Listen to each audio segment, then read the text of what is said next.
qaybta labaad isaga waxaan diyaarin doonaa Metasploitable 2 sida halkan ka muuqata waan soo download gareynay wuxuu ku soo dejiyay zip file warar baad u baahan tahay ama 7-zip si aad uga soo furtid halkan dabeetana halkan ku yimaado Metasploitable 2-Linux harddiskigaas ayaa inoo soo baxay harddiskigaasaan u baahannahay in aan ku soo darno virtualbox-kii waan soo furnay waxaan leenahay new machine cusub baan sameynayna waxaan leenahay Metasploitable 2 kadib halkan waxba dooran maayo waxaan ka dooranayna typekiisa waa Linux waana Ubuntu very old type of Ubuntu marka Ubuntu 64 bit baan ku daynaya next baan leenahay RAM-ka isaga waxaa ku filan 512 MB haddii 1 GB aad siisidna that's fine CPU-gana xabadaasaa ku filan halkan uu ku leeyahay harddiskiga soo sii 25 GB waxaa leenahay maya waxaad isticmaashaa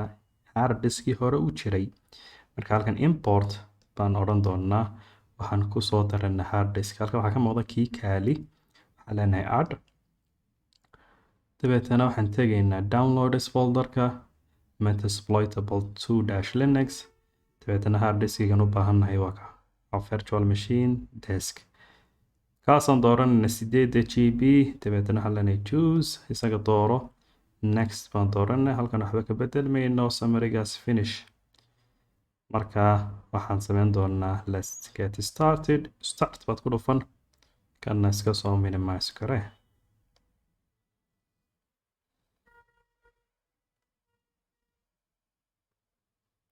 sidaas ayuu soo daarmay inoo weyneeyo shaashadda username iyo passwordka lagu gelayana isaga ayna tusi doonaa we can make it small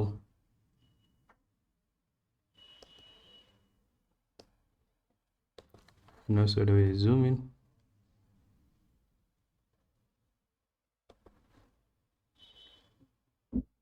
si ay yara muuqato shaashaddu waan soo yara dhaweey little bit qoraalka aada u yar username-kiisa waa msf admin passwordkiisana waa msf admin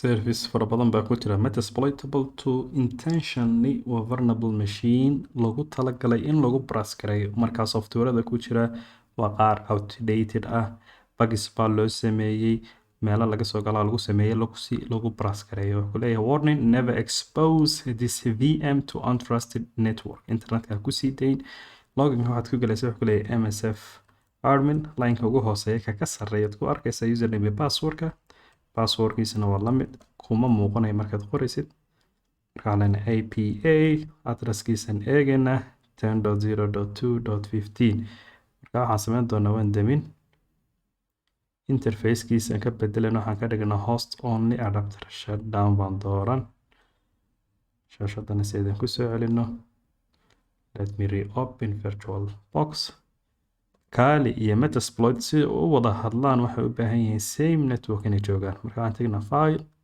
tools network manager haddii aanad haysan aanu ku jirin virtual box-kani waad iska delete garayna aan tuso create baad oranaysaa host only adigoo dul taagan adigoo host only network dul taagan baad oranaysaa create wuxuu noo soo dhigay virtual box network halkan IP addresskiisa 192.168.56.1 DHCP ha noqdo IP addressyada ha bixiya isna IP addresskan la wuxuu ka bilaabmay 100 apply IP addressyada kombiyuutarada heli doonaan waxay noqon doonaa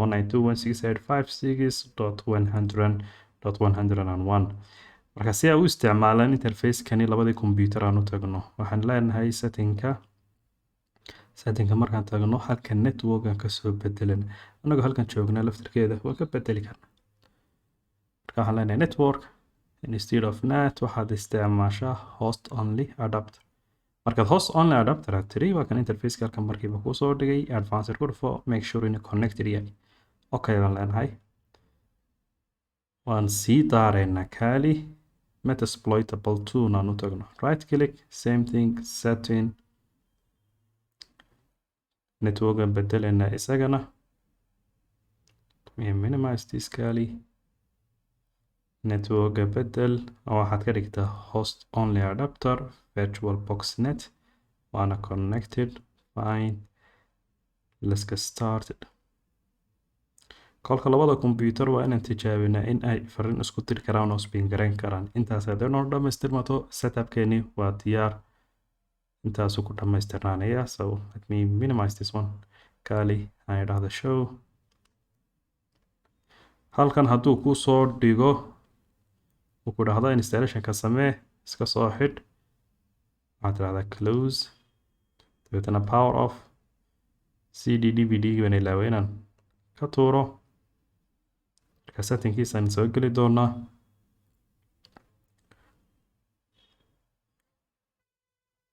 halkan system waxaa leenahay instead of floppy iyo opticalka hard diskigaas ku daa. storage-kana waxaa leenahay we don't need this one anymore ka tuuri karna okay baan leenahay. kolkaas markuu daarmo hard diskiga ayuu ka daarmi doonaa. waa Metasploitable 2 aan u tagno show aan idhaahdo. now we are getting ready. 512 MB baan siinay. that's why it's taking so much time. Wait, MSF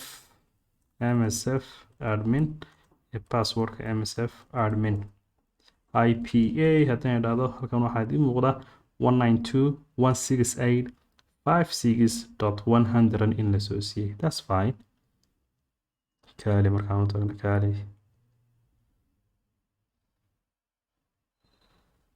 kalin IP address ku isticmaalaya bal isnaan eegno.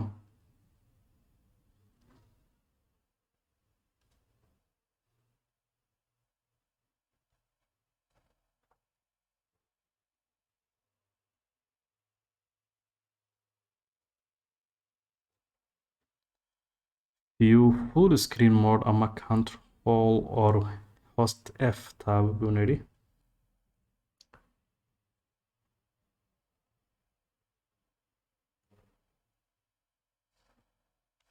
username-keenu Axmed buu ahaa. password-keenu 1234.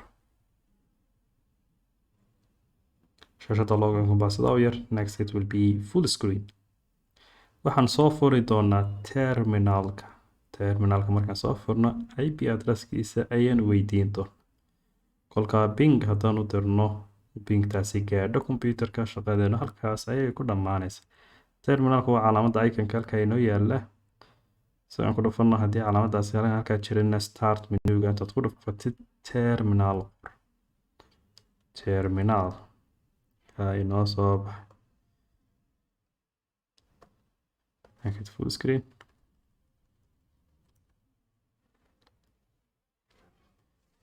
okay IP addresskaaga inoo sheeg. waxay noo sheegay inuu isticmaalay 192.168.56.103 ping ballan 192.168.56.100-c 4 xabo u dir. 4 fariimood baan u dirnay. 4tii fariimood Metasploitable 2 sidaas ayay ku gaadheen. that's perfectly fine. sidaas ayuu ku dhammaystiran yahay laabkeeni. setupkan soo sameynay si loo sameeyo practical ethical hacking ama penetration test ama cyber security in general. kale Linux installationkiisi waa noo dhammaystiran yahay. Metasploitable 2 na waa noo diyaar. virtual boxna computerka ku shubnay. intaa waxaa soo raaca in toolskii waxaasan practice ku sameyno. inta video kale isku arki doono. salaamu calaykum.